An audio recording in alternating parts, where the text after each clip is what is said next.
एकदा एका राजानं 2 गरुडाची पिल्लं आणली। त्यातला एक गरुड राजाने आपल्या हातावर घेतला आणि हाताला झटका देऊन त्याला आकाशात उडवले।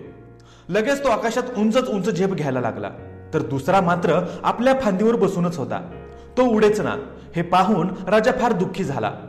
त्यानं आपल्या राज्यात दवंडी पिटवली की जो कोणी त्याच्या दुसऱ्या गरुडाला आकाशात उडायला लावील त्याला सुवर्ण मोहरा बक्षीस म्हणून देण्यात येतील। हे ऐकून बक्षिसाच्या मोहानं अनेक लोक आले, पण कोणीही गरुडाला उडवू शकले नाही। तेव्हा दवंडी ऐकून एक गरीब शेतकरी राजाकडे आला आणि मी गरुडाला उडवण्याचा प्रयत्न करतो अशी त्याने राजाला विनंती केली। अनेक रथी महारथी थकले, तिथे हा फाटका काय करणार असा विचार राजाच्या मनात आला, पण गरुड उडणे आवश्यक होते म्हणून त्याने त्याला संमती दिली। शेतकरी गरुडाकडे गेला आणि परत आला। राजाने विचारले, काय रे, उडाला का गरुड? तेव्हा शेतकऱ्याने आकाशाकडे बोट दाखवले। राजाने बोटाच्या दिशेने आकाशाकडे बघितले आणि काय आश्चर्य, तो दुसरा गरुड आकाशात पहिल्यापेक्षा उंच भराऱ्या घेत होता।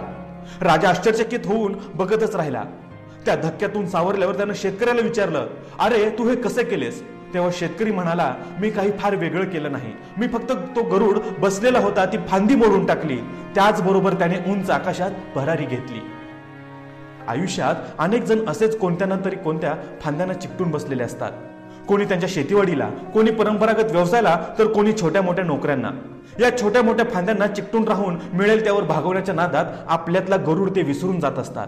मिळेल ती नोकरी धरायची, मग घर घ्यायचं, मुलं झाली की त्यांचं शिक्षण, मग त्यांचं सेटलमेंट, लग्न, हे सारं करत करत निवृत्त व्हायचं, बस संपलं आयुष्य।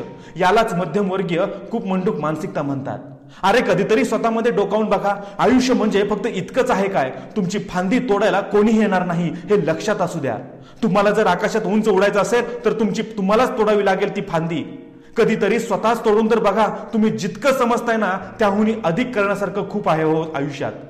जग खूप मोठं आहे, विशाल आहे, पण तुम्हीच स्वतःला पारंपरिक मध्यमवर्गीय मानसिकतेच्या 4 भिंतीमध्ये कोंडून घेतलंय। आणि त्याहून अधिक चिंतेची बाब म्हणजे त्या 4 भिंतींनाच तुम्ही विश्व समजत आहात। ठीक आहे, तुम्ही जगला आणि जगत असाल असं, पण कृपया तुमच्या मुलांना तरी त्या फांद्यांना नका बांधून ठेवू।